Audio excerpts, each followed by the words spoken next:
El desarrollo regional. Entonces, bueno, le dejo la palabra a nuestra moderadora.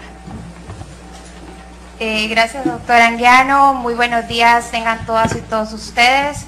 Sean bienvenidos a esta novena y penúltima sesión del taller de Migración y Desarrollo. Como la doctora nos indicaba, este día tendremos el honor de contar con dos expertas en sus respectivas líneas de investigación.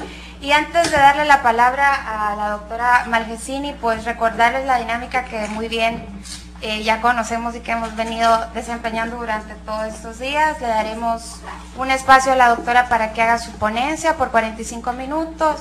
Posteriormente abriremos el espacio para que ustedes hagan sus intervenciones o preguntas en bloques de 5 y el acostumbrado receso de 10 minutos, ¿no? Antes de cederle la palabra a la doctora, también pedirles la cortesía, apaguen sus teléfonos celulares para evitar interferencias. Y sin más, le dejo la palabra a la doctora con la ponencia El impacto de la migración en la economía española. Por favor, doctora. Bueno, buenos días a todas, a todos. La ponencia que yo voy a dar no se llama exactamente así, porque la ventaja de haber estado con vosotros y compartiendo estos días me ha permitido rediseñar un poquito lo que me parece que les puede venir mejor de cara a un poco los temas que se han tratado y sobre todo aquellos que no se han tratado, dado que el seminario era sobre migración y desarrollo y el desarrollo estuvo más bien ausente. Me voy a centrar más en este aspecto de las migraciones y el desarrollo y específicamente en el codesarrollo, que es uno de los temas capitales ahora mismo en el debate político de la migración en España. Mirad, mi objetivo es ese,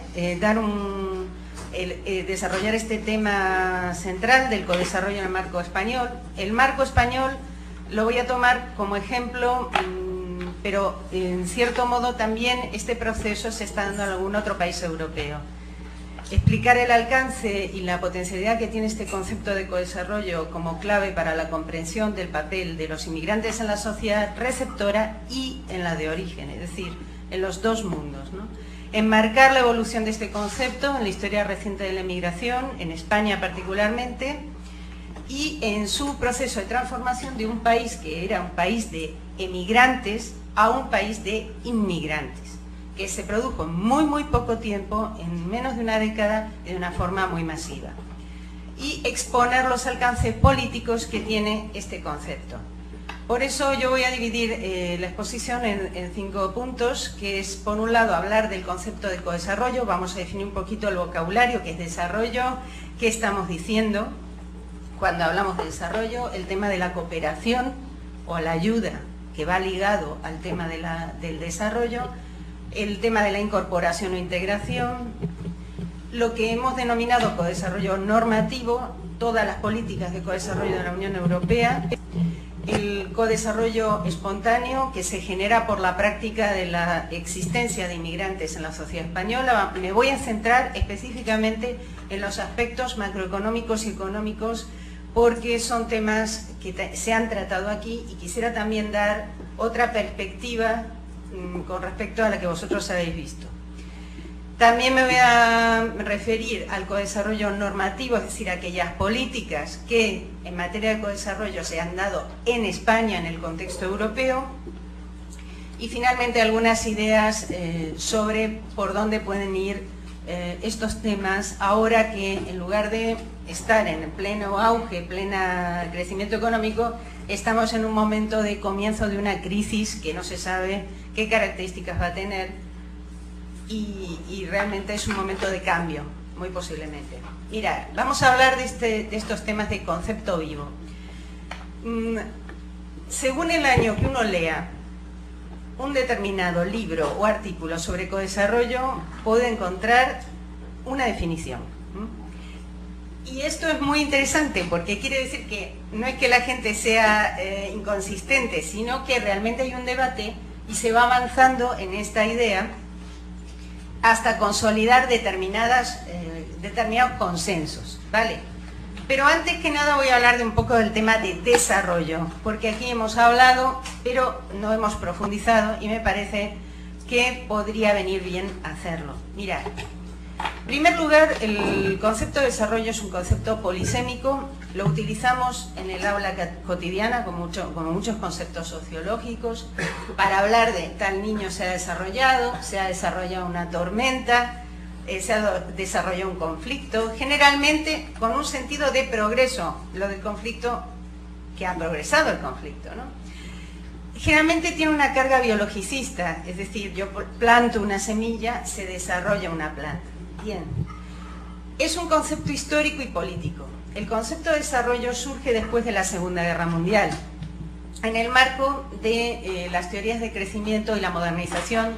Si alguno de vosotros ha oído hablar o ha leído a Rostov, es un teórico estadounidense de origen del este de Europa, refugiado en Estados Unidos, que es un economista muy brillante, que analizando la experiencia de la revolución industrial, explica que hay que pasar por una serie de etapas, desde lo más sencillo hasta lo más complejo, desde la agricultura a la manufacturería, para alcanzar lo que él llama en aquel primer libro de 1930 un crecimiento económico. Es uno de los teóricos del crecimiento.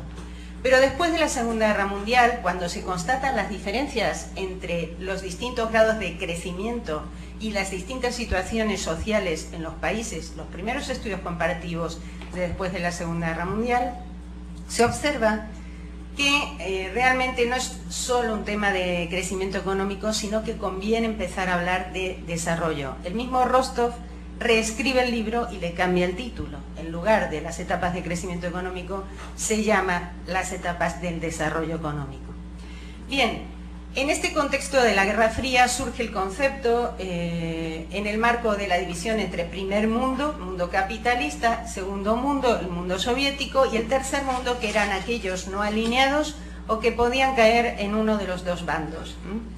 Bien, la idea es que estos países del tercer mundo tienen un proceso que se denomina a partir de entonces, 1950, Gunnar Myrdal y otros autores, de subdesarrollo, no alcanzan los niveles que tienen los países capitalistas, ni tampoco tienen las características de la planificación estatal del régimen comunista, y a partir de allí empiezan a distinguirse como países subdesarrollados, países del tercer mundo.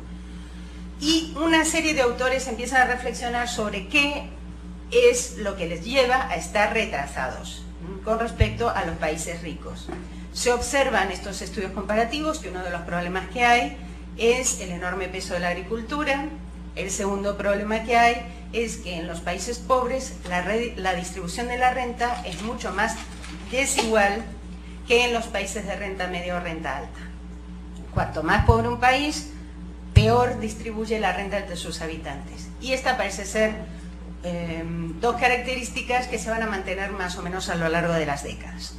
Muy bien, todo esto lleva a que muchos teóricos del desarrollo comiencen a aplicar la teoría de la modernización, es decir, pasar por una serie de etapas hasta llegar al despegue, en el cual uno, como país, se convierte de subdesarrollado en desarrollado, siguiendo siempre el ejemplo referencial de la revolución industrial.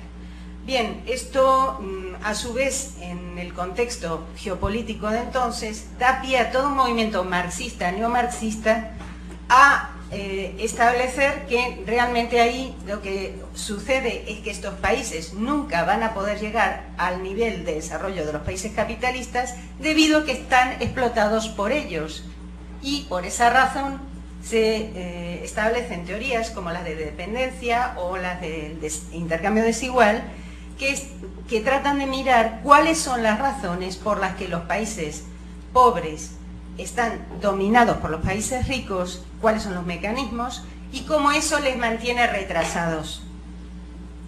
Entonces, fijaos vosotros todo lo que encierra la palabrita. Por esa razón se trata de un concepto político. Ahora bien,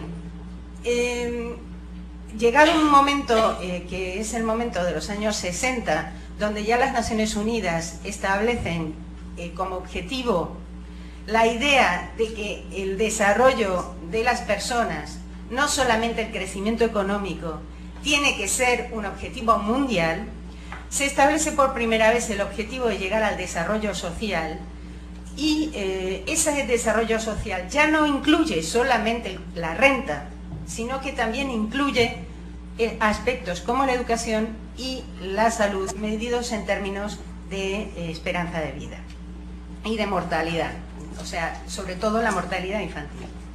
Bien, por otro lado, los economistas van cambiando al tiempo, los teóricos van cambiando al tiempo que cambia el mundo también, y en los años 70 comienza a haber las primeras teorías de crecimiento estacionario, crecimiento cero.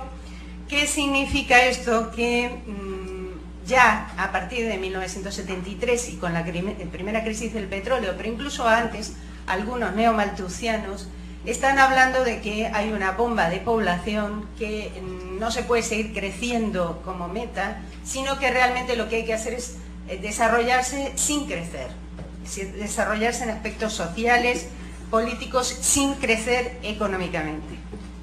Pues muy bien, estos son los años 70, este paradigma todavía no cambia, pero ya empieza esta idea, ¿no?, de que los recursos ya son limitados con la experiencia del petróleo, y que por lo tanto hay que tener en cuenta que hay límites al crecimiento, ¿vale?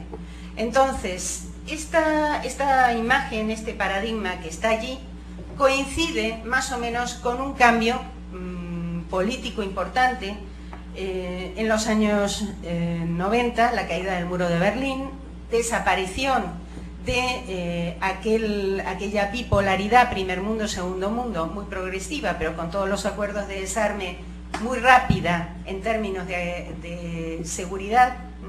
En 2 años, prácticamente en los años 90, entre el 90 y el 92, se ejecutan los principales acuerdos del desarme en Europa y en Estados Unidos, aunque todavía, como sabéis, subsisten.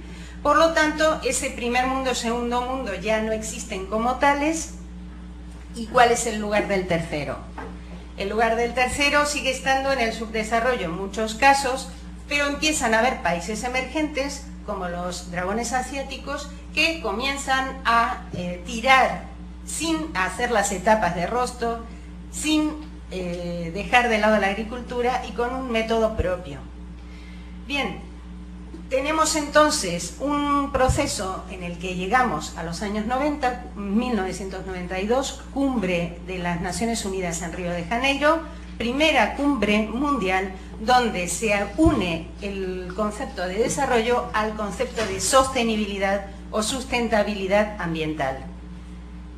Esa cumbre de Río de Janeiro del 92 produjo un documento que es la Agenda 21, que hasta el día de hoy está prácticamente sin cumplir, a pesar de que algunos acuerdos medioambientales se hicieron, como el protocolo de Kioto, fueron avanzando.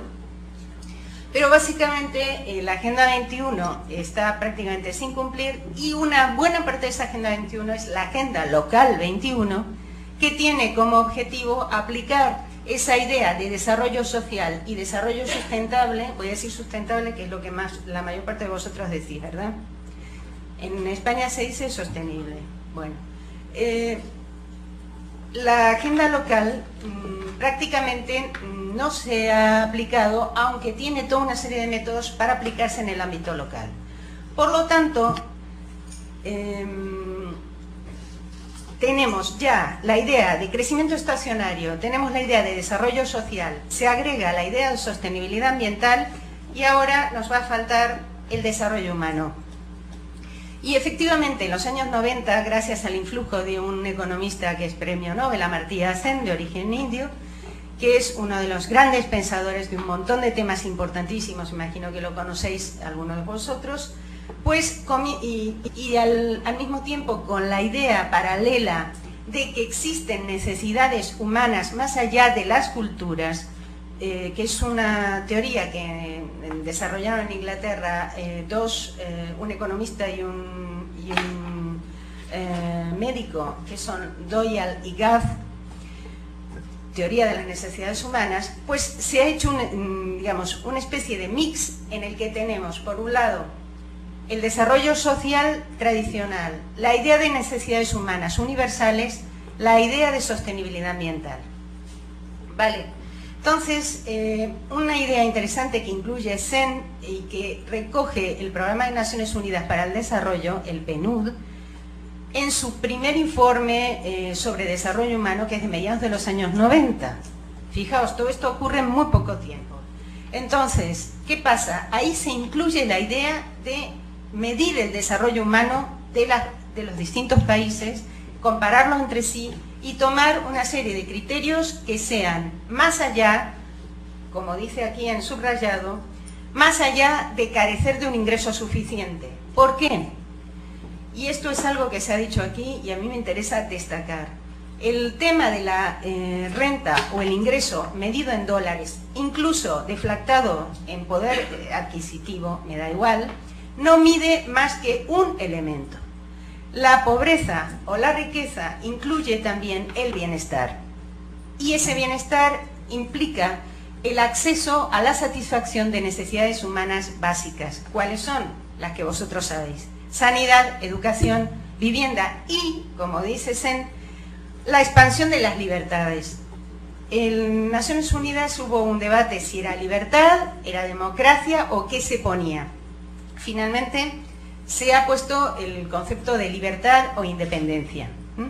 El indicador de desarrollo humano mide desde entonces todos los años y hace un ranking de cómo este desarrollo humano se da en todo el planeta o en la mayor parte de los países del planeta, considerando aspectos muy muy básicos, pero hay que tenerlos en cuenta. No solamente se trata de renta, que son la esperanza de vida, la mortalidad incluida, sobre todo la infantil, que es lo que miden, hasta 5 años, el nivel de alfabetización y de educación de los adultos y otros aspectos como en los años más recientes, como lo que llaman el IDH, el Indicador de Desarrollo Humano de Género, desde 1995. ¿Por qué de género? Porque todos los indicadores de cualquier tema, si se miden en función de quién, de las personas, del grupo, si son hombres o si son mujeres, e incluso las edades, dan resultados diferentes. En ningún país del mundo, incluido Canadá, que es el primero en el ranking, el IDH de las mujeres es igual al de los hombres, en ninguno. Vale, entonces tenemos toda una serie de razones para pensar que estamos ante un concepto polémico, donde hay varios temas implicados, donde crecimiento económico y desarrollo no son sinónimos. Por lo tanto, la renta o el ingreso, como se dice aquí, como indicador me vale, pero como indicador exclusivo no me vale para comprender el desarrollo de una sociedad. Y esto es muy importante, ¿vale? Cuando comparamos, por ejemplo, temas como el impacto de las remesas. Si nos quedamos simplemente con que si sube el PIB o si suben los salarios, pues mal asunto. Tenemos que ver en el medio plazo los indicadores básicos que recoge al menos el Programa de Naciones Unidas para el Desarrollo, el Indicador de Desarrollo Humano. Bien, de todo esto ha quedado como corolario a ver, si tuviera que explicar cómo va evolucionando estos temas, diría que hay una primera moda, la moda se pasa, vuelve otro concepto, se pasa, etc. O sea, vamos así, funcionando un poquito como curvas. Si vosotros lo analizáis, desde que empieza a surgir estos conceptos en los años 60 hasta ahora. Hay como un gran interés, se pone como objetivo el 2010, pero cuando empieza a llegar el 2010 ya lo corremos al 2015. ¿No? Ahora tenemos los objetivos del milenio que son hasta el 2015 y siguen siendo tan básicos como los de 1960, porque las desigualdades en materia de desarrollo humano son muy persistentes. Y las únicas que están notándose que cambian en los últimos años son aquellas justamente donde hay inmigración. Con lo cual dejo aquí abierto el tema para que vosotros investiguéis una comparativa entre países de inmigración y países que mejoran en el IDH, en el Indicador de Desarrollo Humano. Bien, ¿Cuáles son los objetivos del milenio? Erradicar la pobreza extrema y el hambre, lograr la enseñanza primaria universal, promover la igualdad entre los géneros y la autonomía de la mujer, reducir la mortalidad infantil, mejorar la salud materna, combatir el SIDA, el VIH-Sida, el paludismo y otras enfermedades como la malaria, garantizar la sostenibilidad del medio ambiente y fomentar una asociación mundial para el desarrollo. Bueno, casi nada, ¿no? Aparentemente son cosas muy sencillitas, por supuesto todo esto está muy desarrollado en un programa, pero también nos da la pauta que a la hora de hablar de desarrollo lo que tenemos que mirar al menos son estos aspectos y no solamente los términos de renta o ingreso. Otra de las cosas que está muy ligada al término desarrollo es el concepto de ayuda al desarrollo o cooperación al desarrollo, como decimos en Europa. Ayuda oficial al desarrollo es lo que los países ricos, países del norte, países de la OCDE, dan para los países pobres, países subdesarrollados, ex países del tercer mundo, en función de que mejoren sus indicadores de desarrollo. Bien, la ayuda oficial al desarrollo, evidentemente, ¿cuándo arranca? Arranca después de la Guerra Fría, en el marco de la Guerra Fría, cuando se observa por parte de los países donantes de los países en aquel momento ricos, que si ellos no ayudan a los países pobres, estos pueden ser ayudados por el bloque comunista. Por lo tanto, interesadamente surge la ayuda al desarrollo. Esto hay que tenerlo muy en la mente. No surge en cualquier momento, surge en el contexto de la Guerra Fría y pierde gas y pierde interés cuando termina la Guerra Fría. 1990 empiezan a decaer los volúmenes de ayuda. O sea que las cosas hay que mirarlas en su contexto. Entonces, vemos por un lado que hay un interés altruista. Plan Marshall, por ejemplo, de reconstrucción de Europa, es el ejemplo que se utiliza para decir, veis, si nosotros damos ayuda y hay una intervención planificada, se puede reconstruir una sociedad, se puede avanzar. Entonces, ese mismo criterio de que con planificación y con fondos se puede avanzar en el crecimiento económico y el desarrollo es lo que se aplica en la ayuda. Bien, la ayuda en la actualidad, sin entrar en sus distintos vaivenes, por ejemplo, tomando el caso de España, se divide de muchas maneras, ¿no?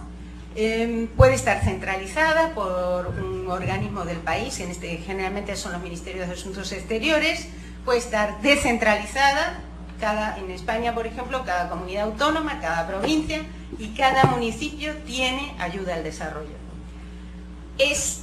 Puede ser bilateral entre un país donante y un país receptor, o puede ser multilateral. Por ejemplo, la Unión Europea es uno de los principales donantes de ayuda mundial, es el principal de hecho, y todos los Estados miembros, además de lo que ellos hacen por sí mismos, ponen dinero para que la Unión Europea haga esa ayuda al desarrollo. Bien, esto mismo lo hacen los distintos organismos de Bretton Woods, el Banco Mundial, el Fondo Monetario. Con respecto a la cooperación al desarrollo, se suele hacer esta distinción porque se la entiende más en el ámbito de lo privado, de las organizaciones no gubernamentales de ayuda al desarrollo, que en España la llamamos ONGD, que pueden ser de distinto tipo, fundaciones, sindicatos, entidades privadas, también bancos, cajas, las empresas a través de su responsabilidad social corporativa, otros actores, por ejemplo, uniones de estudiantes, uniones de profesores, etc. Pero claro, no toda la ayuda sirve para todo. En este momento, a partir de lo que se llamó la crisis humanitaria de África, os estoy hablando a fines de los 90, fue un gran escándalo sobre la desviación de fondos, sobre la ineficacia de la ayuda, sobre la corrupción dentro de las ONGs, en fin. Hay una serie de polémicas que he puesto a la derecha, como debates, por ejemplo, sobre el descenso progresivo del volumen de fondos, a pesar de que cada vez hay más pobres en el mundo, O sea, si realmente se trata de lograr que la gente se desarrolle y salga de la pobreza, no se entiende que cada vez den menos fondos los países ricos. No se entiende si es que esa era la razón, pero como no era la razón era estratégica y geopolítica. Esta razón ya no existe porque ya no hay un segundo mundo, como decía Guarnizo, que citó a Fukuyama, es el fin de la historia, ¿no? Ya hay prácticamente un solo sistema, ese sistema no tiene oponente, y salvo Fidel Castro, Chávez y algún otro, ¿no?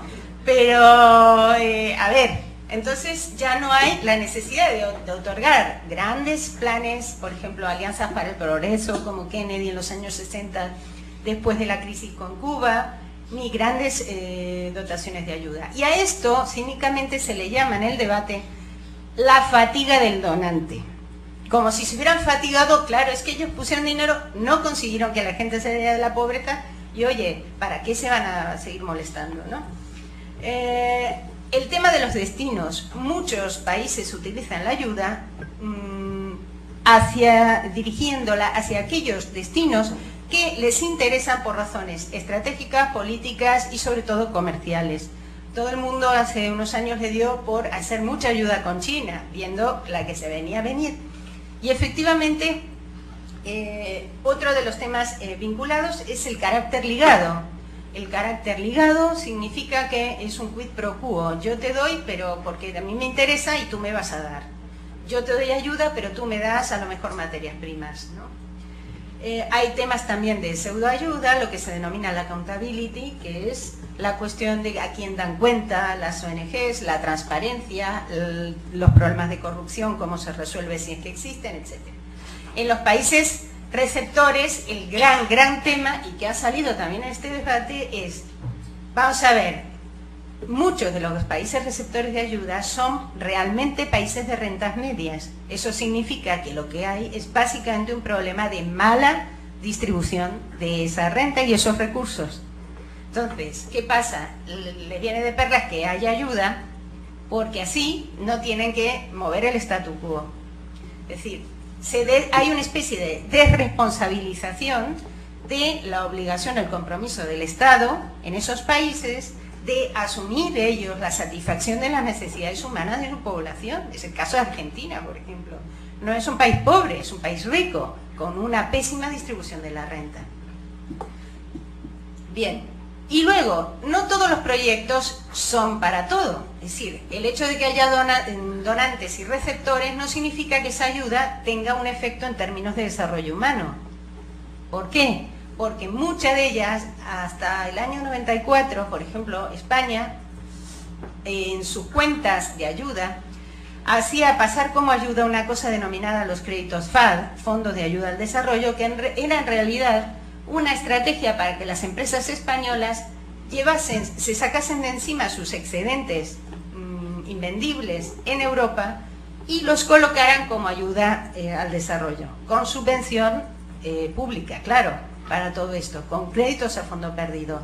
Así, si me sobraban botellas de agua, o me sobraban cuadernos, o me sobraba lo que fuera, pues utilizaba un crédito FAD y se lo enchufaba a cualquier país donante. Eso fue un gran escándalo, pero no es el único, porque también durante mucho tiempo la asistencia militar y técnica militar, incluso la venta solapada de armamento, estuvo considerada ayuda al desarrollo. Pero también las delegaciones comerciales de las ferias en el exterior, las embajadas, también se incluyen dentro del capítulo de ayuda. Bien, de todas formas, cuando hablamos de proyectos y de ayudas, evidentemente la cooperación bilateral, cuando es entre gobiernos, va más dirigida a la infraestructura. Y luego hay otra cooperación, que es la que se realiza entre entidades privadas o entidades locales y privadas, que va más dirigida a aspectos productivos, educativos, sanitarios. Pero el problema que tiene la ayuda oficial al desarrollo en el mundo es que solo el 16% de toda ella va dirigida a inversión social. ¿Vale? Entonces, la ayuda al desarrollo es un elemento muy, como veis, que está en el marco del debate del desarrollo y ha sido muy criticada desde todo ángulo. Las estrategias en cualquier proyecto no son las mismas. Es decir, uno puede intentar reproducir lo que hay, cambiar algo para que todo continúe igual, puede paliar un momento, es decir, hay una crisis alimentaria, entonces yo proveo unos alimentos durante un tiempo y con eso pues palío una situación de hambre, o puedo intentar un empoderamiento, y es cambiar el estatus de poder de los elementos que están en juego, de los actores que están en juego. Muy bien, el codesarrollo en el contexto de las migraciones es el nexo, porque en el marco del debate de la cooperación, en el marco del debate del desarrollo, aparecen las migraciones masivas que ocupan ahora mismo la primera plana en los países europeos y evidentemente también en Estados Unidos. Pero claro, el tema que vamos a ver es que estas migraciones que se observan desde algunos autores como un fracaso del desarrollo, realmente para las sociedades receptoras son agua bendita. El fracaso del desarrollo, o no, realmente me parece un juicio de valor que habría que reservarlo entre paréntesis, dado que en la historia de la población las migraciones siempre fueron un recurso humano para resolver problemas de crisis en el ámbito local y trasladarse a otro sitio donde simplemente lo que les guiaba era mejorar la situación presente. Y es cierto, desde el Neolítico hasta ahora, cualquiera que se mueve realmente lo que quiere es mejorar la situación presente. Yo dudo en clasificar ese proceso como un fracaso del desarrollo. Evidentemente hay un flujo que es un flujo de refugiados por razones políticas perseguidos, pero yo no comprendo este proceso de ese modo, del mismo modo que luego de analizar la historia de la población entre el siglo XIX y el fin del siglo XX, tampoco podría comprender que la inmigración masiva europea a los territorios vacíos fuera considerada un fracaso del desarrollo. Bien, por ejemplo en Europa hay más o menos unas 500 millones de personas, de las cuales cerca de un 4% son extranjeros extracomunitarios. Pero eso no significa que no haya, como en el caso de Estados Unidos, otro 15% más o menos en total de población que es de origen extranjera, es decir, que ya lo denominan segunda, tercera generación. Bien, y lo que es más importante en Europa es la cuestión de cómo este proceso se acelera. En los años 90 el saldo migratorio neto era entre 500.000 y 1 millón anual, pero desde 2002 el saldo migratorio neto es desde 1,5 millones a 2 millones anuales. O sea que a las fronteras europeas están entrando una cantidad impresionante de personas y muchas de ellas entran en España. Muchas de ellas en España, como 500.000 en España solo. Y en el año 2005 este proceso directamente es reconocido por la Unión Europea, que le cuesta mucho tomar posiciones que puedan ser comprometidas, y cada una de ellas genera un enorme debate. Hay un documento que es el Green Paper sobre el impacto económico de las migraciones en la Unión Europea, donde reconoce que sin las migraciones no se hubiera podido lograr el crecimiento económico europeo tan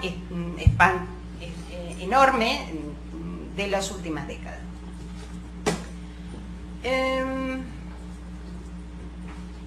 Este consenso sobre el vínculo positivo entre las migraciones y el desarrollo de la sociedad receptora también se ha ido logrando con respecto al vínculo positivo entre las migraciones y el desarrollo de la sociedad emisora, los países de emisión.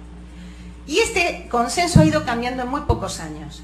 Hasta el año 2000 prácticamente no encontramos en ningún texto de Naciones Unidas, salvo en algún documento de la OIM, una referencia al efecto benéfico que tienen las migraciones en el desarrollo de los países de origen.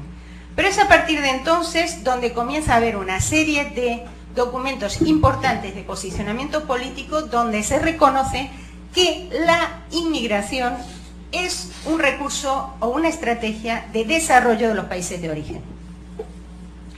Es decir, que impactan no solo no es reconocido solamente en la sociedad receptora, sino también en el desarrollo de los países de origen. Bien, el concepto de codesarrollo es un concepto que vamos a ver más o menos de dónde sale su historia, pero quiero comentaros que ya hace algunos años, desde el 2004 por lo menos, algunos autores hemos comenzado a distinguir lo que es el codesarrollo espontáneo, que se produce por la mera presencia y convivencia de personas de distinta procedencia en una sociedad dada, de lo que son lo que se puede considerar el codesarrollo normativo, que son todas aquellas políticas que promueven esos efectos positivos y que actúan en contra de los efectos negativos. No sé si se entiende, pero luego lo voy a explicar otra vez.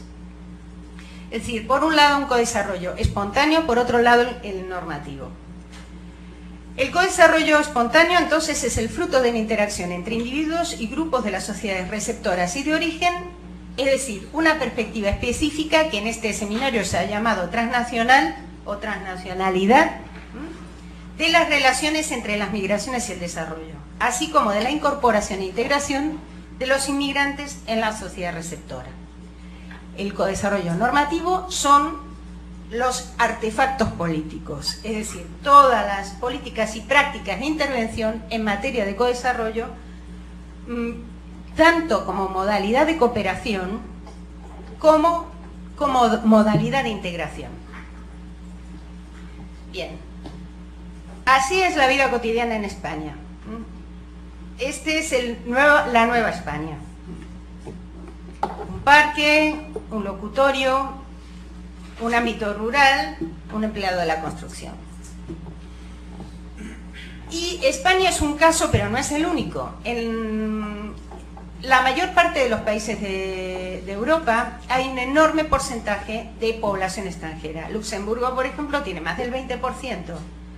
En Francia, según las regiones, pues tienes hasta un 20% en Île-de-France, por ejemplo, y realmente casi todos superan el 10% de la población extranjera, es decir, población no nacida ni nacionalizada.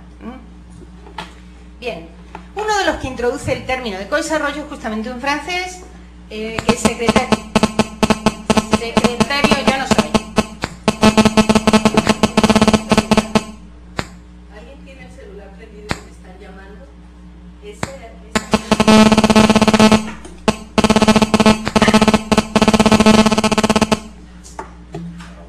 Chequen todos, por favor. Minuto de descuento. Me entra el reloj ahora, tic, tic, tic. ¿Sigo? Bueno, que venía ahí con el impulso. Bueno, quien introduce el concepto de codesarrollo se había utilizado ya para referirse a otros temas, pero es Sami Naïr, en Francia, secretario interministerial de Codesarrollo y Migraciones, un cargo que se inventa por primera vez en 1997, después de una enorme crisis, con una crisis social y política, con una gran cantidad de personas sin papeles. No sé si recordáis, ahora hablando de fútbol, en el Mundial de Fútbol justamente, que fue ese gran escándalo, que finalmente fue suavizado creando una serie de recursos y una estrategia política. Es decir, que es lo que al final se hace cuando hay este tipo de problemas. Por ejemplo, con esta Consejería de Codesarrollo y Migraciones. Hay un documento clave de Sami Naïr desde el año 97 que expresa todo lo que integra el codesarrollo según él. Mirad, a ver si llego. Inmigrantes regularizados, porque él solo habla de los que tienen papeles. Como vectores permanentes de ayuda. Las tres ejes son dominar y gestionar los flujos migratorios, movilidad y alternancia de flujos, es decir, no solo, él lo que introduce frente a la política que ya planeaba en aquel momento Sarkozy, que era de inmigración cero, nadie se mueve, nadie entra, nadie nada. Él introduce la idea de que hay que circular, de que la gente puede ir y venir, de que es bueno que haya un intercambio y establecer contingentes de inmigrantes. La gestión de los flujos no puede consistir en inmigración igual a cero, porque entonces lo que hace es aumentar la irregularidad y no detener la llegada de personas. Bien, en ese sentido este documento es clave, lo podéis consultar por internet y está traducido.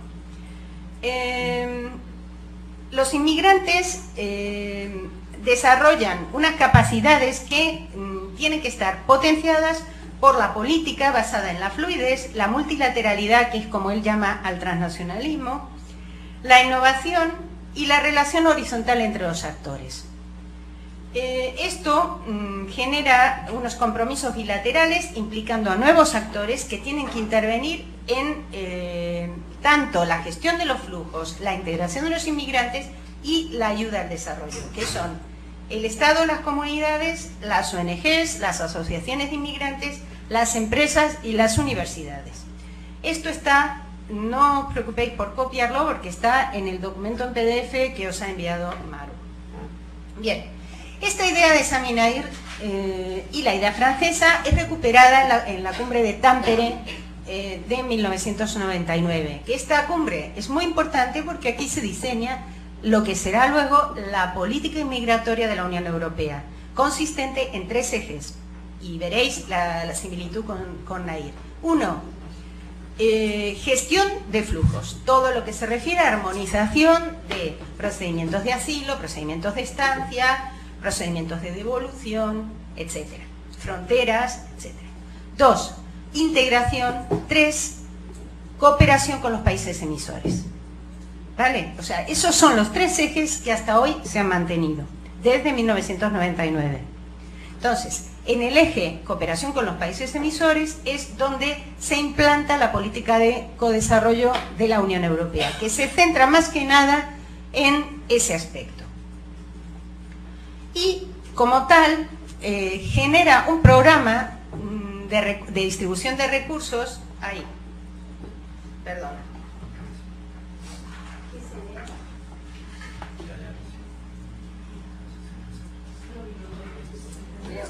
Otra dificultad técnica. Ahí. Ahí. Perdón, me descuento es otro minuto. Bueno, en el marco de esa política de Tampere, entonces aparecen unos recursos que se adicionan a los de cooperación al desarrollo, que son los que se denominan el programa AENEAS de la Unión Europea, que tiene distintas prioridades según los años, pero en los últimos años abarcan estas, y dale, bueno, abarcan proyectos para reforzar la relación entre migración y desarrollo de las sociedades emisoras, la migración económica, la prevención y la lucha contra la inmigración ilegal, el retorno voluntario y la reinserción de los inmigrantes, porque el tema del retorno está ligado al tema de codesarrollo, y la protección internacional. Uno de los 5 objetivos de ese programa AENEAS es estimular el vínculo entre la migración y el desarrollo. ¿Para qué? Para fomentar la contribución de los emigrantes al desarrollo socioeconómico de su país de origen, limitar la fuga de cerebros, facilitar las repatriaciones de fondos, o sea, las remesas, dicho en fino, fomentar el retorno voluntario y la reinserción profesional, es decir, el brain circulation, reforzar las capacidades con el fin de mejorar la gestión de la migración. Bien, vamos a hablar ahora del codesarrollo generado por los inmigrantes en España y voy a dar unos datos para que veáis el impacto en el ámbito económico tan importante que ha tenido la inmigración. Pero para eso voy a explicar también algunos elementos específicos de la inmigración en España. Mirad, hay 5.200.000 inmigrantes a datos de enero de 2007, que son personas empadronadas, nacidos en otro país, y 4.482.000 extranjeros. Personas empadronadas con nacionalidad no española. La diferencia se debe a que una parte de los empadronados son lo que ahora tenemos que denominar flujos internos. ¿Qué quiere decir esto? Que hasta hace 15 minutos eran inmigrantes, pero ahora, como si estos países de los que proceden se han incorporado a la Unión Europea, ya no los podemos contar como inmigrantes, ¿vale? Entonces me refiero a Bulgaria, Rumanía, Hungría, etc. Bueno, bien. En el caso de España está mucho más fácil contarle a quienes están indocumentados que en Estados Unidos. ¿Por qué? Porque en España quien se empadrona, es decir, se inscribe en el registro del municipio y prueba su residencia ahí de una manera bastante sencilla en general, por supuesto hay excepciones, quien se empadrona tiene derecho a el estado de bienestar, prácticamente. Asistencia sanitaria gratuita, educación gratuita, etc.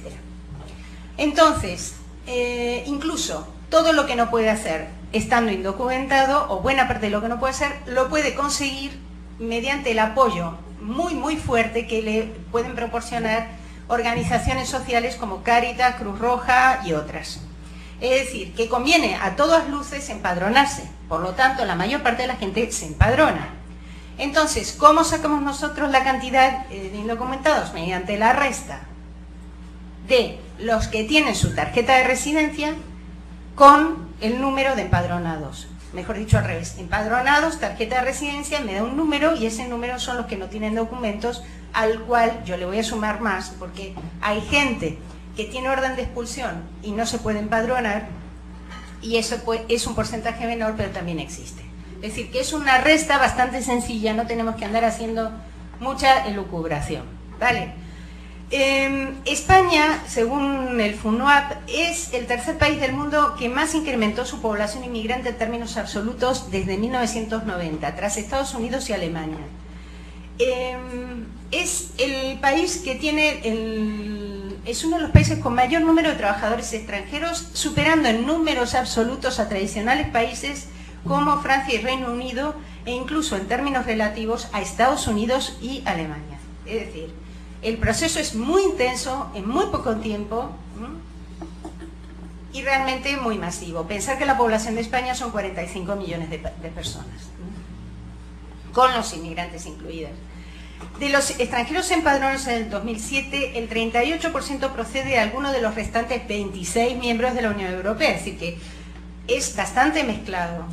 Por eso se habla de multidiversidad actualmente, ¿no? Porque hay pequeños territorios donde hay una gran concentración de personas de distintas procedencias. No es como el caso México-Estados Unidos, donde hay una presencia muy masiva de mexicanos en Estados Unidos. Ahí no, excepto en algunas comunidades autónomas. Entonces, fijaos, el 14% procede de Rumanía y Bulgaria, que para 2007 ya no los podemos contar como inmigrantes. Y casi 2/3 son originarios del mundo menos desarrollado, fundamentalmente Ecuador, Colombia, Bolivia, Argentina y Perú, además de China, cada uno de ellos con más de 100.000 personas. Pero, por ejemplo, la distribución geográfica es muy diferente, porque ya sabéis que por el funcionamiento de las redes, la concentración se suele dar en determinados sitios. Entonces, en la Comunidad de Madrid, los ecuatorianos son, digamos, por encima de cualquier otro. Y Madrid es la tercera ciudad más importante de Ecuador, según los ecuatorianos, es decir, en cantidad de ecuatorianos. Bueno, España, evidentemente, frente a todo esto, y debido a su participación en la Unión Europea, ha tenido que ir cerrando fronteras de una manera abrupta. Y realmente se ha convertido un poco en la llave que abre y cierra la esclusa de la inmigración a través del estrecho, que es de donde procede buena parte de la inmigración africana. Entonces, no voy a contar todos los distintos procedimientos, pero sí deciros que toda esta cerrazón, entre ellos la construcción de una valla en Ceuta y Melilla tan bonita como la que tenéis aquí, o casi, ¿no? Creo que le envidia poco, pero vamos, se parece bastante, y los helicópteros de la playa pues podrían estar reemplazados por las patrulleras del CIBE, que son unas patrulleras que están todo el tiempo mirando a ver si ven cayucos o pateras con inmigrantes navegando, ¿no? Bien, es aproximadamente igual, y eso hace que el 33% de los empadronados no tuvieran permiso de residencia, Y el 28% de los trabajadores que están captados por la encuesta de población activa, que es como medimos una de las formas de medir la ocupación, no estaba dado de alta en la seguridad social, probablemente porque no tuviera papeles. Es decir, que hay un porcentaje de población que estimamos más o menos en 1 millón de personas ahora, después de las regularizaciones, que persiste sin documentos. Es decir, y no entra contra toda la opinión a través de las pateras y los cayucos, sino básicamente a través del aeropuerto. ¿Por qué? Porque España recibe unos 60 millones de turistas anuales, algunos vienen con visa. A ver, en una población de 45 millones, ¿quién es el guapo que controla que todos esos 60 millones se vayan, ¿no? Sí, Patricia. Nada más tenía una duda, no sé si es de lo que vas a hablar en esta lámina, que decías que el número de empadronados son 2.4 millones, pero ¿cuál es la estimación de 1.4 millones? ¿Cuál es la estimación de inmigrantes total en España, y si hay una relación entre documentados e indocumentados? Sí, mira, te pongo otra vez la que me preguntabas. Hay 5.214.390 a 1 de enero de 2007. Bien. Ahora hay que esperar. Bueno, a ver, lo que os decía es que una de las cosas más llamativas es el gran impacto demográfico. Pensad vosotros que entre 1998 y 2007 están entrando 500.000 personas por año aproximadamente, ¿eh? Y ese flujo explica el extraordinario crecimiento demográfico de la población española. El 77% de todo el crecimiento demográfico procede de la inmigración. En el año 2000, cuando el FUNUAP, o como se pronuncie, Fondo de Naciones Unidas para la Población, hizo una evaluación, la perspectiva demográfica de España, para ahora, para el 2010, tendría que faltar 10 millones. Es decir, tendría que haber 35 millones de personas, si no hubiera habido inmigración. Es decir, que fijaos que ese crecimiento de la población se debe gracias y exclusivamente a la inmigración, en su gran mayoría, y a los hijos que tienen los inmigrantes.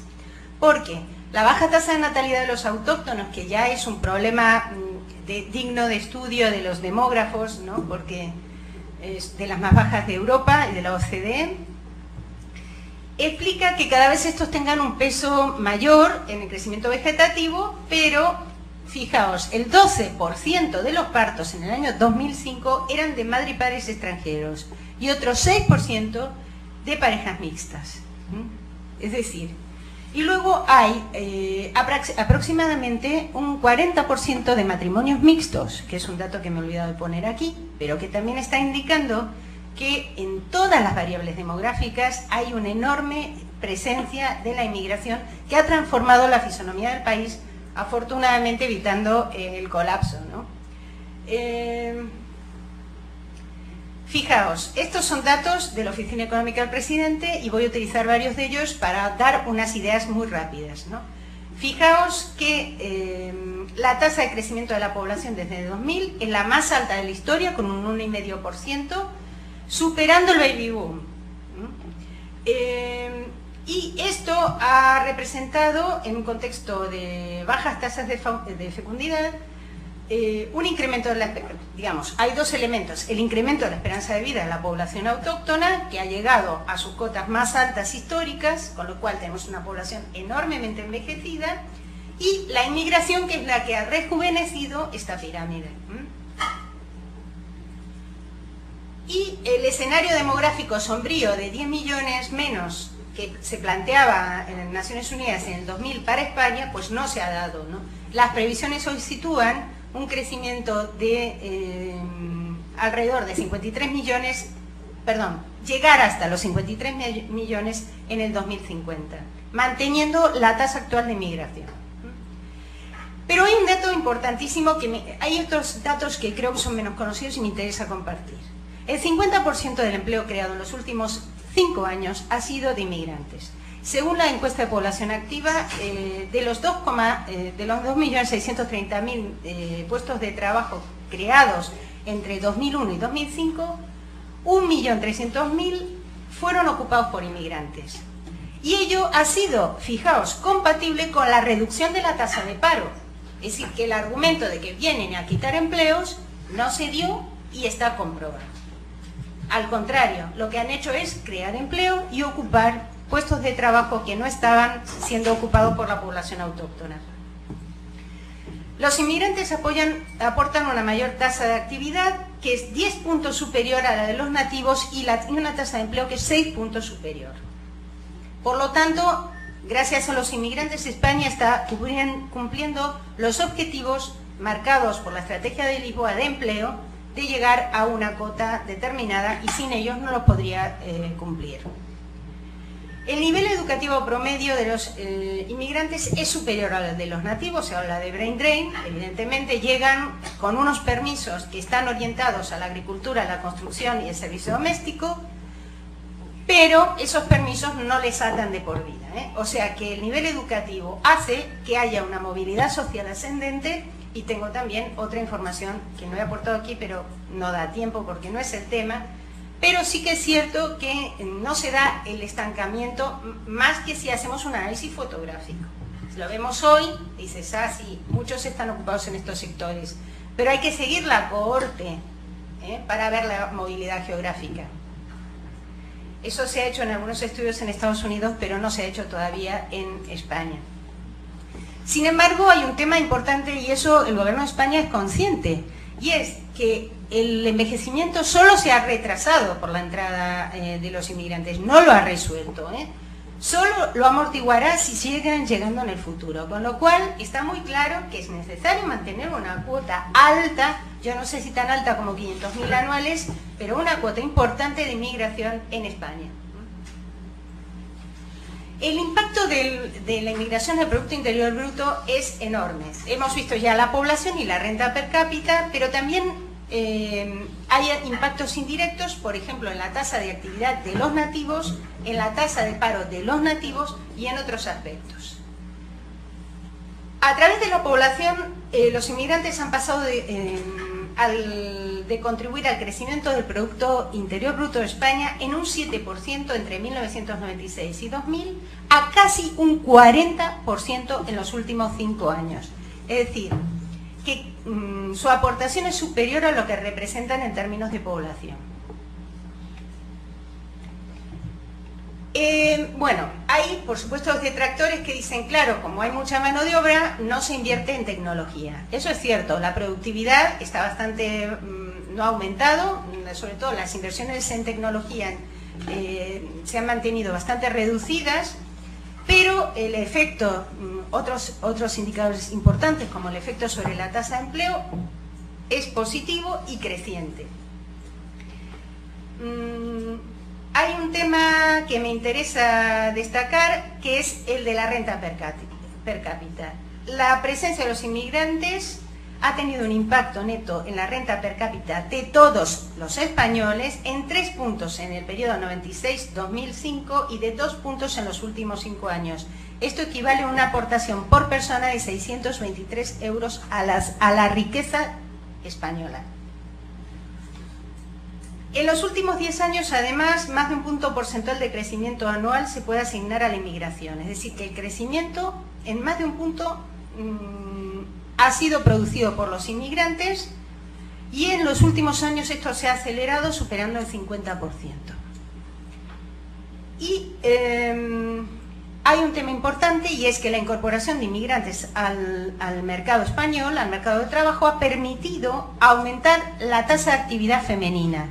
¿Por qué? Porque una buena parte de las mujeres inmigrantes se incorporan al servicio doméstico, y esto libera a las mujeres para entrar al mercado de trabajo. En resumen, la inmigración explica más del 50% del crecimiento del PIB de los últimos años. Su impacto es positivo no solo vía la población, sino también porque elevan la renta per cápita gracias a su tasa de empleo, y tiene efectos económicos indirectos importantísimos, como elevar la tasa de actividad de las mujeres nativas y la reducción del paro estructural. ¿Por qué? Porque aportan flexibilidad. Bien, Con respecto, otra gran pregunta, y que se debate mucho en Inglaterra, donde dicen, ah, sí, vienen y tal, y crece la economía, pero nosotros gastamos mucho en ellos, ¿no? Esta es una pregunta de, coste-beneficio.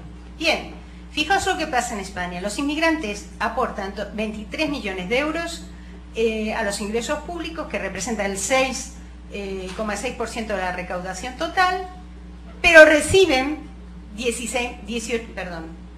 23.000 millones de euros, pero reciben 18.600 millones de euros. Apenas un 5,4% del total de gastos. Y estos gastos que hay aquí, si nosotros tuviéramos que hablar de ellos, veríamos que directamente en manos de los inmigrantes hay muy pocos, porque si ponemos aquí integración, lo que estamos pagando son los sueldos de muchos españoles para trabajar en la integración de los inmigrantes, por ejemplo. Por lo tanto, los inmigrantes son contribuyentes netos por un valor de 4.784 millones de euros. Eso es equivalente a lo que ellos remesan, a su vez, esa cifra, más o menos unos 5.000 millones, lo que en este año remesaron a sus países de origen. Y este es el tema que quiero comentar, las remesas, que como hemos visto han sido considerados uno de los grandes flujos que puede afectar positivamente el desarrollo de los países receptores, de los países emisores. Las remesas a nivel mundial han desplazado, han duplicado todo el volumen de ayuda al desarrollo, en parte porque esto ha caído y en parte porque las remesas se han disparado, ¿vale? Siendo el primer flujo que reciben muchos países por encima de las inversiones extranjeras. Una buena parte de las cuales se dirige a América Latina y el Caribe. Y esto ha generado que el continente latino...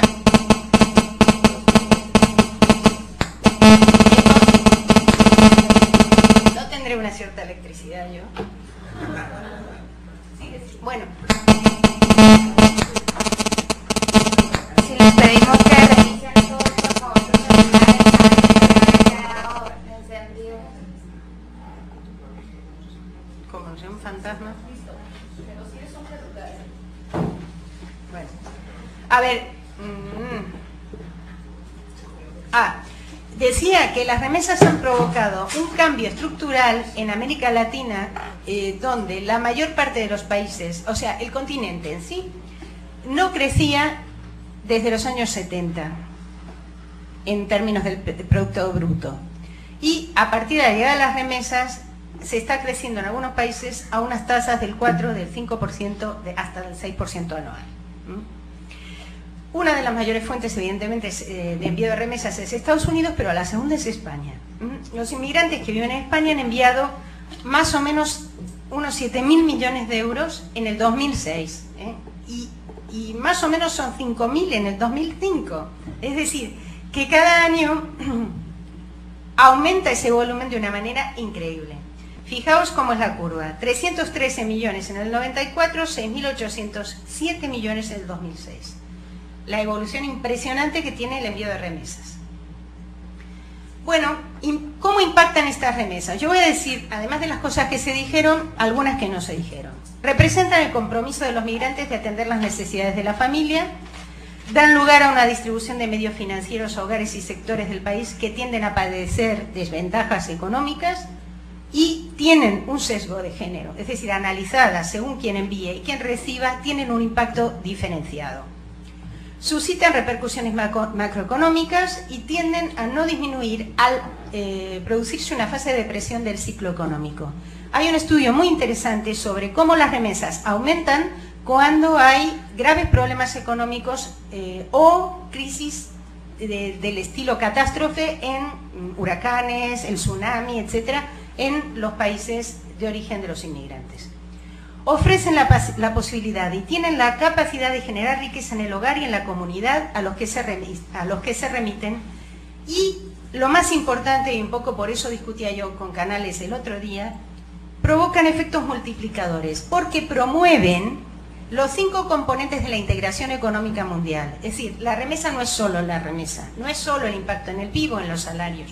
Hay que mirar la correlación entre remesas y turismo, transporte y telecomunicaciones, transferencias por ejemplo, las inversiones y también los fondos de ayuda al desarrollo, que aumentan enormemente cuando hay inmigrantes en los países receptores. Y el comercio, que en el caso de, por ejemplo, Ecuador, Colombia, se ha multiplicado por 1000, por ejemplo, en la última década.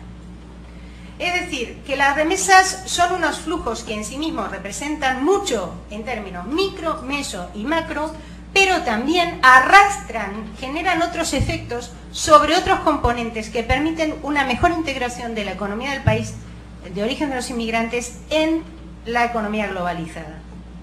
Bien, y este es el artículo que les decía, el de Dilip Ratag, Leveraging Remittances for Development, está publicado en el 2007, está en internet. Bueno, 5 minutos. Bien, otros aspectos sociales del codesarrollo espontáneo. Evidentemente hemos visto que se mejora la pirámide demográfica, hay un reemplazo generacional, se exportan experiencias sociales propias, otras concepciones filosóficas, espirituales, médicas, mayores oportunidades para las mujeres extranjeras que vienen de sociedades patriarcales y donde no tienen oportunidades de desarrollo personal, también las nativas que pueden desarrollarse personalmente en la sociedad de origen. Cuando ese bono demográfico del que se ha hablado no se puede realizar, se convierte en presión demográfica. Comienza el paro, la delincuencia, una serie de problemas sociales, de desajuste, y eso sale mediante la inmigración, mayores oportunidades de mejorar el nivel de bienestar y lo que Peggy Levitt ha llamado las remesas sociales y que todos hemos estado ya utilizando. Todo aquello intangible, prácticas, costumbres, técnicas que se transmiten vía oral, presencial o virtual. Aspectos políticos, por ejemplo, la dinamización y la resistencia a muchas dictaduras se hace desde el exilio, como en el caso de España, ¿no?, donde muchos exiliados españoles mantuvieron viva la flama, la llama, ¿no?, durante muchos años, y lo mismo ha sucedido con otros temas de derechos humanos, ¿no? Desde el exterior se pueden establecer lobbies y más ahora con las tecnologías virtuales. Aspectos culturales son todos y son los mismos, transferencias mutuas de conocimientos, habilidades, mayor riqueza generada por la diversidad y el mestizaje, incorporación de nuevos términos, nuevas costumbres, comidas, sabores, músicas, etc. El codesarrollo en España. Hay dos grandes líneas que no voy a detallar, pero que quiero que veáis hasta qué punto este impacto se ha convertido en política en el contexto europeo. Por eso he explicado primero el contexto europeo. En España el tema se introduce a partir de la cumbre de Tampere. Hay un primer intento que se llama el programa Greco durante el gobierno del Partido Popular, que está muy parecido a la propuesta de Saminair y de Tampere. Pero con la llegada del cambio de gobierno, con el gobierno socialista, el codesarrollo se adopta como una vía política de mejorar la integración. Ay, por favor, está ahí dando la brasa el battery mode perdón. Se adopta como una vía de política de integración y como una vía de política de cooperación. Y así se llega a un acuerdo en un documento de consenso de 2005 sobre que estas dos grandes líneas se van a incorporar, por un lado, mediante un plan estratégico de ciudadanía e integración que depende de lo que hoy se llama el Ministerio de Trabajo e Inmigración, cuyo punto 8 es el codesarrollo. Y ahí hay varios objetivos, varios programas, que ahora no tenemos tiempo de ver, pero que luego podemos ver. Y por otro lado está la Agencia Española de Cooperación Internacional, Ministerio de Asuntos Exteriores, que va a reforzar todo lo que es la relación con los países emisores. Y eso lo hace a través del Plan Director de la Cooperación Española y de los programas anuales de cooperación internacional que introducen ya la estrategia de codesarrollo como una estrategia de cooperación. Bien. Líneas de actuación para ir terminando. ¿Cuál es el papel de los inmigrantes en todo este proceso? Bien, el desarrollo normativo, el codesarrollo normativo ha generado una enorme cantidad de oportunidades de participación, tanto de creación de ciudadanía como de participación mediante proyectos en la sociedad de origen. En la sociedad de receptora española, casi todos los gobiernos autonómicos y municipales tienen un plan de codesarrollo que incluye espacios y estrategias de ciudadanía para mejorar la interacción y para promover el conocimiento mutuo entre locales y extranjeros. Por ejemplo, por citar un caso, la Comunidad de Madrid abrió 10 con sus fondos, abrió 10 casas hispano-ecuatorianas, hispano-colombianas, hispano-centroamericanas, hispano-africanas, etcétera, financiadas con locales para que la gente se reúna, con recursos, con proyectos, con programas de actuación. El Ayuntamiento de Madrid tiene un programa de ciudadanía que incluye mesas de diálogo y participación en todos los barrios y es como una escuela de convivencia para el conocimiento mutuo, etcétera, etcétera. Montones de recursos para potenciar esos aspectos de aprovechamiento de la diversidad y conocimiento mutuo. Y por otro lado, existen una enorme cantidad de fondos públicos que todas las asociaciones de inmigrantes legalmente constituidas, pueden utilizar y recurrir para reformular proyectos en sus países con una participación activa de la diáspora o la comunidad emigrada. Por eso yo creo que este concepto de codesarrollo ha abierto en España una serie de puertas que ahora va a ser difícil de cerrar.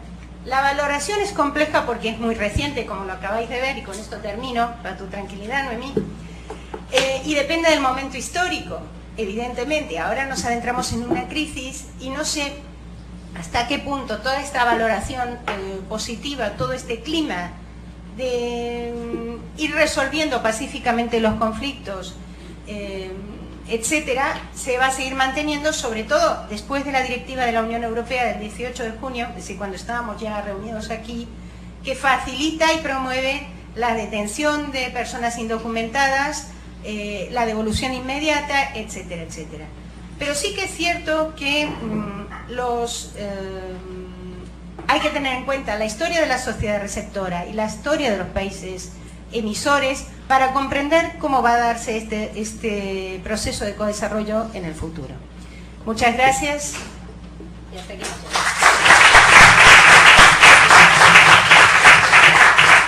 Agradecemos a la doctora Marchesini por en tan poco tiempo habernos dado una perspectiva amplia en materia de codesarrollo, y ahora abrimos el espacio para que ustedes hagan sus preguntas e intervenciones, como siempre, en bloques de 5.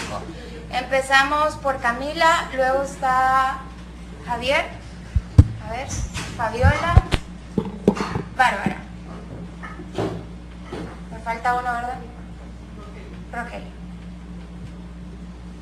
Buenos días, doctora, gracias por su presentación, y yo quería comentar sobre el último informe del Programa de las Naciones Unidas para el Desarrollo, que en su capítulo de México el año pasado hizo un informe sobre migración y desarrollo, tomando en cuenta el enfoque del desarrollo humano, y ellos encontraron que si bien todos los municipios y estados del país están inmersos en la dinámica migratoria, encontraron que los municipios de desarrollo humano medio son los que presentan una mayor intensidad migratoria.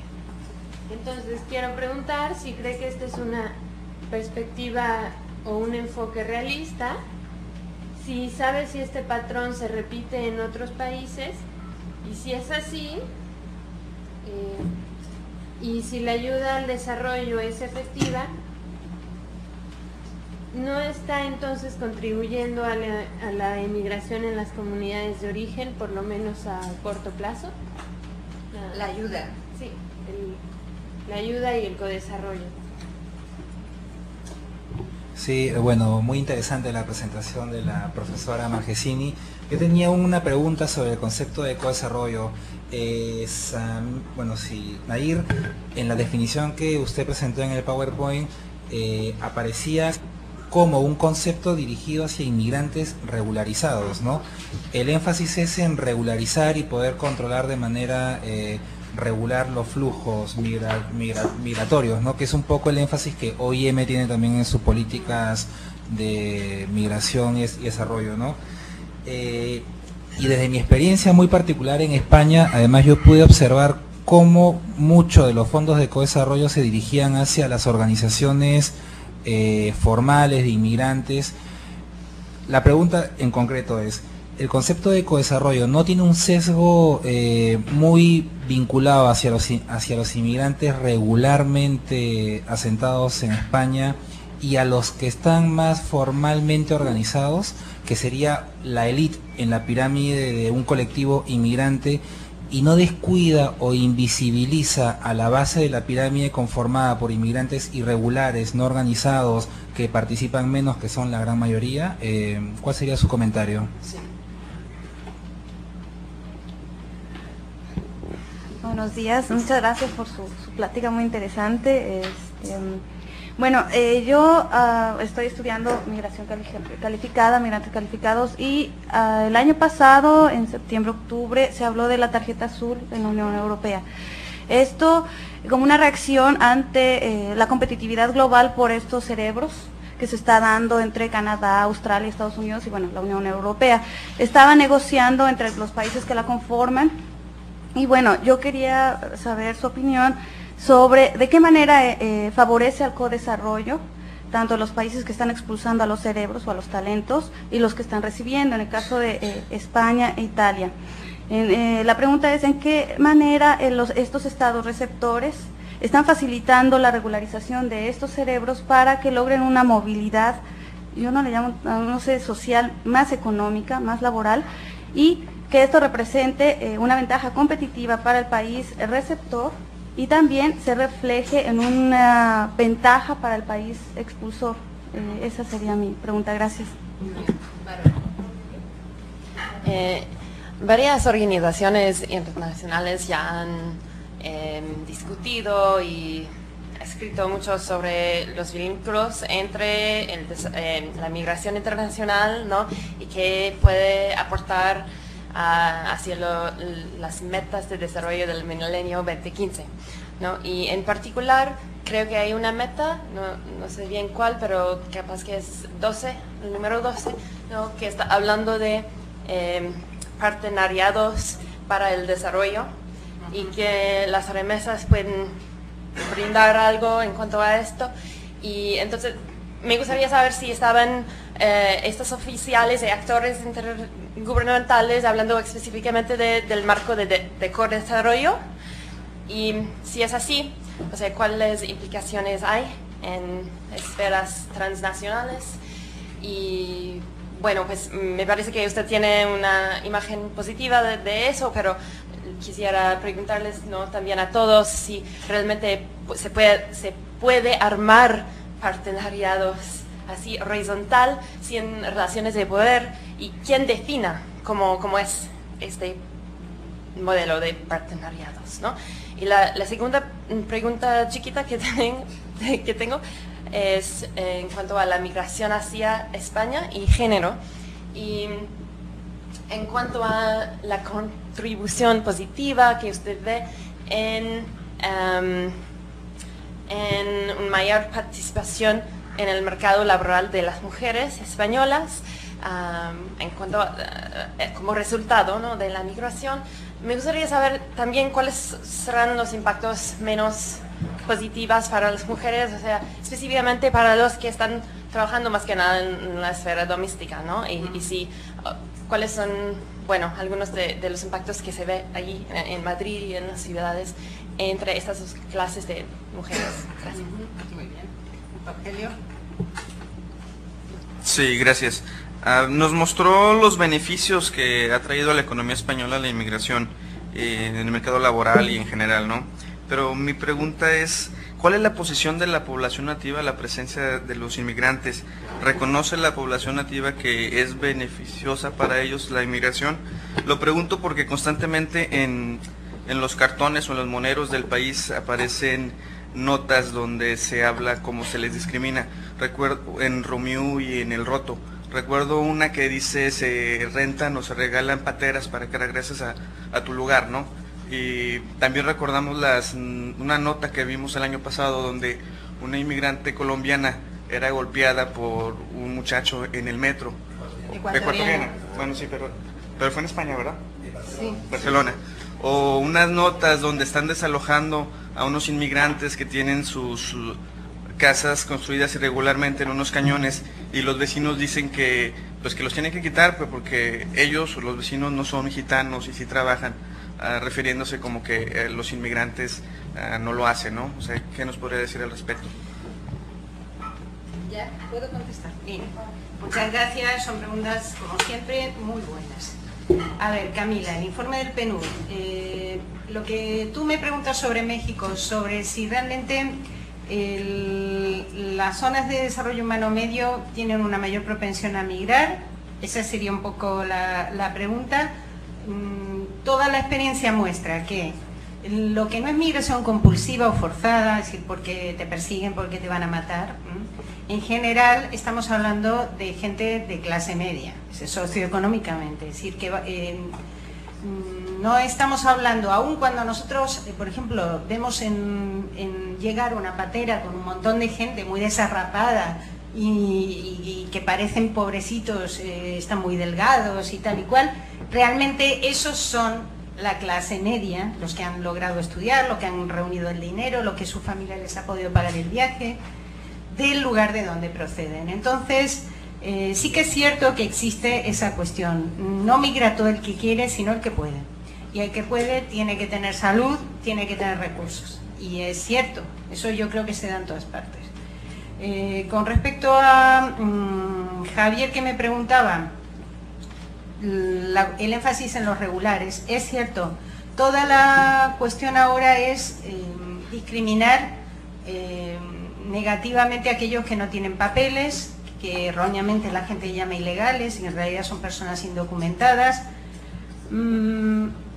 Y el codesarrollo normativo, es decir, lo que son los proyectos y tal, pues indudablemente está dirigido a asociaciones, pero las asociaciones están integradas por personas y nadie les pide la tarjeta de residencia.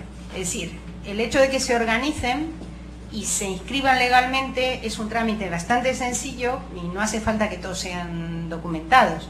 Por ejemplo, yo conozco más de una asociación donde la mayoría no son documentados y los 2 o 3 que están de presidente, tesorero y tal, y los miembros de la junta directiva, eso sí, pero el resto... Entonces, sí que hay, en ese sentido tampoco hay un control de quién está participando en las asociaciones para pedir o no documentación, por lo menos hasta ahora no lo ha habido, ¿no? Y es cierto que a diferencia de México, y esto también lo quería comentar, donde hay una organización de clubes de migrados y una federación y tal, que ha surgido de los propios, digamos, de las propias personas emigradas, en España lo institucional va por delante. Es decir, que en este momento hay más fondos y subvenciones para proyectos que entidades realmente capacitadas para gestionar esos proyectos. O sea, es una apuesta muy fuerte, yo lo interpreto así, con unos riesgos muy grandes, porque también el hecho de escribir esa guía básica de codesarrollo respondió a una necesidad, la necesidad de que se supiera que un proyecto no es simplemente coger el dinero y hacer unas acciones, sino que implica toda una serie de elementos de procedimiento, una responsabilidad penal en el caso de que haya incumplimiento del proyecto, etcétera, etcétera. Entonces, en este momento yo creo que la política ha ido por delante de la propia capacidad organizativa. Fabio, la tarjeta azul. La Blue Card, esta famosa que se ha estado discutiendo, es una forma rápida de que las personas cualificadas, muy cualificadas, no tengan que pasar por todas las penurias de los que entran de forma normal, con un trabajo normal. Es cierto. Pero eso nada más que hace que llevar a la práctica lo que en otros países se está haciendo como inmigración selectiva. Es decir, la inmigración selectiva significa que se elige el perfil y la procedencia, pero eso no siempre es al alza. España elige desde el año 94 un perfil de inmigración no cualificada Y eso también es inmigración selectiva. O sea, yo digo que solo pueden entrar servicio doméstico, servicios, básicamente servicio doméstico, y hostelería, construcción y agricultura, y que todos los demás tienen que demostrar que tienen una oferta de trabajo, que tienen, que en el Instituto de Empleo Nacional no hay nadie español que pueda cubrir ese puesto. Es que estoy... ni comunitario, que viva ahí, residente, pues eso significa que yo estoy eligiendo concretamente 3 sectores, y eso se viene haciendo desde el año 94. Cuando yo he dicho esto, alguna persona me ha dicho, ay, pero bueno, luego, ahora mismo, lo que más se está dando es la regularización por arraigo, y ahí ya no entran de acuerdo a esos perfiles. Pero eso, una cosa no quita la otra. La política expresa de selección ha sido no cualificada. Y otros países han tenido política de selección cualificada. Irlanda, Alemania, etc. Entonces, la tarjeta azul lo que hace es facilitarle a los países que apuestan por traer inmigrantes altamente cualificados una vía de ingreso. Ahora, ¿en qué manera favorecen la movilidad social? Pues eso, facilitándoles la posibilidad de que no tengan que pasar por todas las complicaciones administrativas que implica llegar por ejemplo, en un contingente como en España, de agricultura, o en un régimen general, para luego llegar a un puesto en el observatorio astronómico de no sé qué, ¿no? Entonces yo creo que sí que la tarjeta azul se terminará implantando. No sé si tú tienes novedades de eso ahora mismo. No, yo lo que sé es que ahora mismo está parado, y lo que está sé, parado por lo que sé es que se utiliza el sistema de concretar muchísimo la oferta para... Perdón. Se utiliza el sistema de concretar muchísimo la oferta para captar a los cerebros. Si tú quieres contratar al astrofísico, hace una oferta de trabajo a la que ningún español ni comunitario se va a poder... porque le piden... 1,70 m, rubio y que coge de la pierna izquierda, sí, aproximadamente. Es cierto, es cierto. Yo recuerdo un primer contrato que me hicieron así, era, primero me pidieron el currículum y luego le hicieron el puesto de trabajo. Bien, Bárbara, objetivos del milenio, partenariado. A ver, me preguntaba si es posible hacer un partenariado donde haya horizontalidad, donde... Sí, y primeramente si esta meta 12 era relacionado directamente a las teorías de desarrollo. No, yo creo que cuando aquí hablan de partenariado es en términos muy generales. El codesarrollo es más que nada una cosa de Europa, dado que en ninguna de las pláticas que ha habido aquí sobre Estados Unidos ha aparecido el concepto ni por asomo, ¿no? Entonces me alegro de que por lo menos escuchéis otra cosa que está pasando en otro sitio, ¿no? Yo creo que no se refiere a eso, sino establecer partenariados se refiere, me imagino, más a las plataformas de entidades sociales en distintos países para vigilar el cumplimiento de los objetivos del milenio. Con respecto a género y servicio doméstico, sí, es cierto, 500.000 mujeres españolas han logrado salir al mercado de trabajo gracias a que otras mujeres inmigrantes están ocupando su puesto, y todo ello sin modificar las relaciones de género, con lo cual genial, yo sigo fregando tal y cual, y cuidando al niño y tal, y lo que no hago yo me lo hace una muchacha extranjera, como dicen, y mi marido mientras tanto no da palo al agua. Es así. Y entonces, gracias a, en vez de que haya una gran batalla campal, lo que ha habido es que hemos introducido un tercer elemento. Y eso sí que lo he estudiado yo. Si quieres, luego te doy la referencia. Tenemos un libro publicado en el 2005 sobre el tema de la conciliación y la inmigración en los hogares españoles y todos los efectos transnacionales que generan las familias, porque claro, se habla de una cadena de cuidados transnacionales. Yo cuido a tu hijo, pero yo he dejado a mi hijo en Ecuador y me lo cuida mi abuela. Y esto, digamos, está traspasado, digamos, la frontera a otras mujeres que están en la sociedad de origen.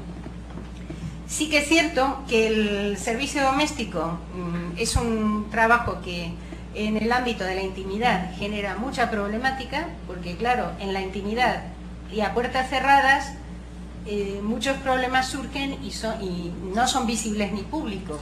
Y, por ejemplo, el acoso laboral que puede tener uno en un puesto de trabajo no es lo mismo puerta cerrada, que a veces es acoso sexual. Entonces, todos esos procesos sí que se han estudiado, y también es cierto que la gente en cuanto puede deja el servicio doméstico. O sea, esta gente que viene con un capital humano superior a los puestos que ocupa, lo que hace es una estrategia de homologar sus diplomas o conseguir un reciclaje profesional mediante diversos mecanismos que existen. El propio INEM tiene, pero también muchas entidades tienen, los sindicatos tienen cursos de reciclaje laboral, y inmediatamente saltan del servicio doméstico a otros puestos. Lo que pasa es que como siguen llegando 500.000 por año, al servicio doméstico va a otro. Es como una especie de puerta de entrada, ¿no? En este momento. Lo que sí es cierto que el año pasado se ha aprobado, el año pasado se ha aprobado lo que se llama la ley de dependencia, que es una ley de asistencia a las personas dependientes que no se pueden mover porque están en silla de ruedas, pues son mayores y están enfermos, etc. Esa ley de dependencia lo que hace es crear la figura del cuidador formal. ¿Qué quiere decir esto? Que tú en el servicio doméstico, si estás realmente cuidando a una persona, puedes tener una categoría profesional a través de la aplicación de la ley de la dependencia. De hecho, muchas de las mujeres no solo están limpiando, están cuidando a personas dependientes. Entonces, con la aplicación de la ley, ya no soy servicio doméstico, sino que hago un pequeño curso y ya tengo una capacitación como cuidador profesional de una persona dependiente. Y además tengo derechos laborales, porque el servicio doméstico tiene un régimen de seguridad especial que es como de la esclavitud aproximadamente, y entonces nadie quiere estar en el servicio doméstico.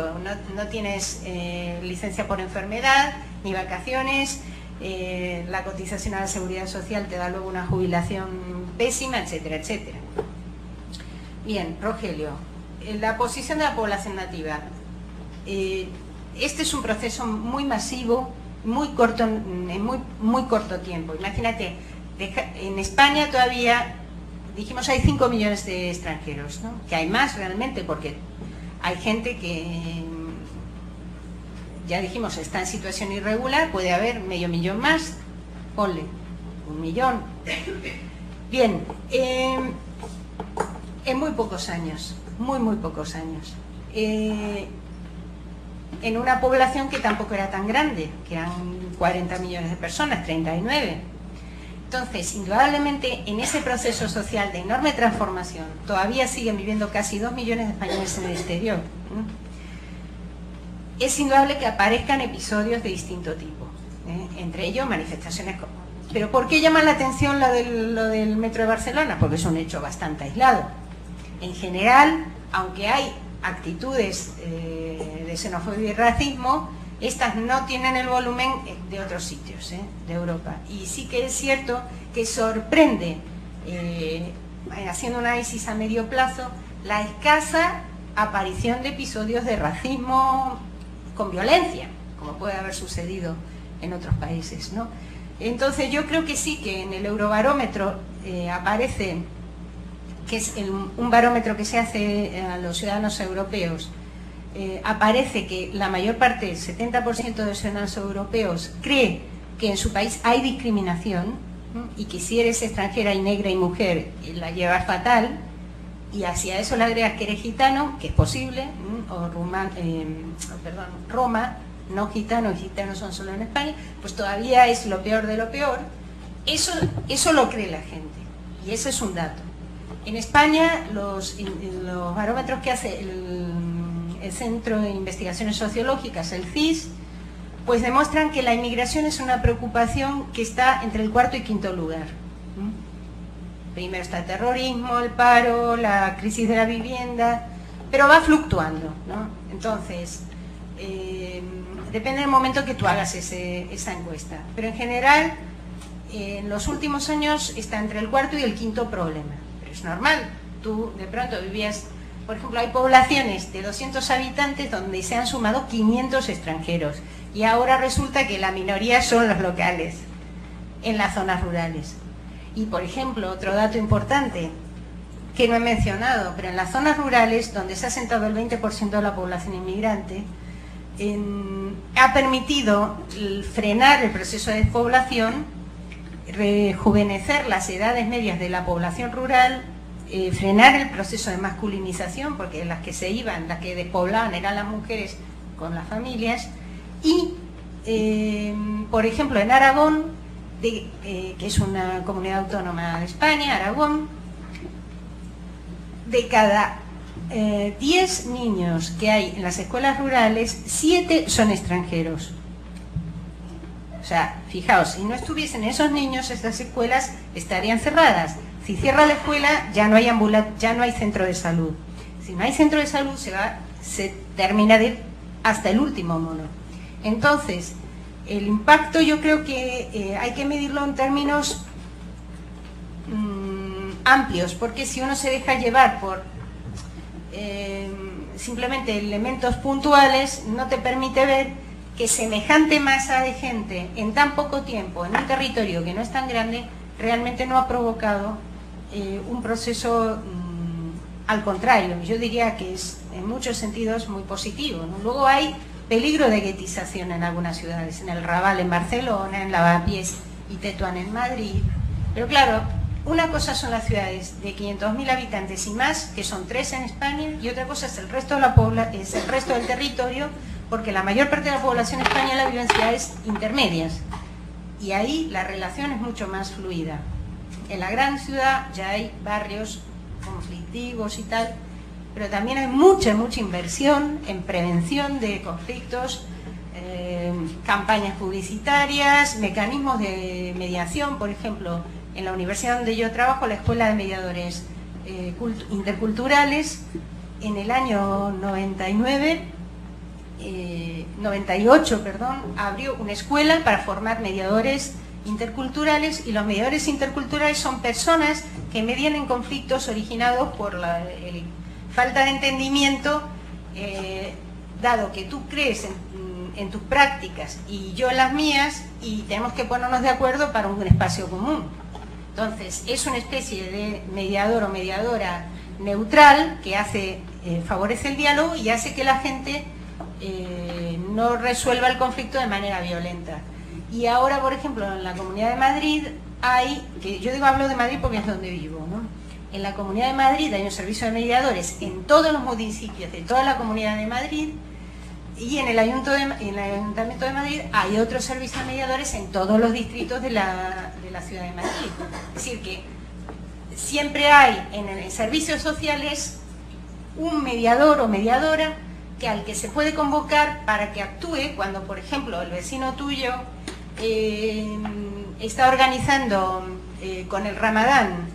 Como ellos solo pueden comer cuando se cae el sol, entonces menuda historia si tú vives abajo, ¿no? Que empiezan a mover los muebles, a sentarse, viene la gente y claro, y el de abajo quiere dormir porque es un momento de descanso. Entonces, llegar a acuerdo en esas pequeñas cosas ha facilitado también que, salvo el episodio de Elegido del año 2001, yo no recuerdo así, al contrario, la solidaridad cuando ha habido, por ejemplo, terremotos en Perú o Centroamérica, es inmensa, y se ve a través de grandes procesos como los millones de euros que recibe Cruz Roja para estos países cada vez que hay un tema, ¿no? De catástrofe. Muy bien, lamentablemente